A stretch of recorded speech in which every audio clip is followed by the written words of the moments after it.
ஒரு நாள் நைட்டு நானும் எங்கள் பாட்டி நல்லா தூங்கிட்டு இருந்தோம். எனக்கு பாத்ரூம் வர மாதிரி இருந்துச்சு. சரி எந்திரிச்சு வெளியில் போகணும். வெளியில் போய் பார்த்தா நல்ல மழை.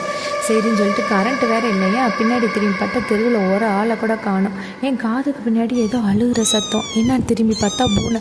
நான் பயந்துட்டு வேகமாக ஓடி வந்து இந்த மாதிரி பூனை அழுதுட்டு போச்சு பாட்டின்னு சொல்லி என் பாட்டிகிட்ட சொன்னேன். என் பாட்டி விளக்க பொருத்தி வச்சுட்டு, இந்த மாதிரி பூனை அழுதால் பயப்படக்கூடாதுப்பா, பூனை அழுதால் நம்மளுக்கு ஏதோ சொல்ல வருதுன்னு நினச்சிக்கணும், ஏதோ இன்சிடெண்ட் நடக்க போகுது, அதனால தான் பூனை அழுகுது அப்படின்னு சொல்லி சொன்னாங்க. ஆனால் அதுக்கு பின்னாடி இருக்கிற சயின்ஸ் எனக்கு அப்போ புரியலை, இப்போ தான் தெரிஞ்சிச்சு. என்னென்னு பார்ப்போமா?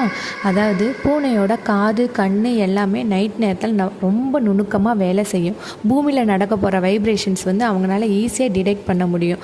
அதனால் அவங்க மைண்டுக்கு வந்து ஒரு மன அழுத்தத்தை உண்டாக்கும். அதனால தான் அவங்க நைட்டில் கத்தாமல் அழுகுறாங்க.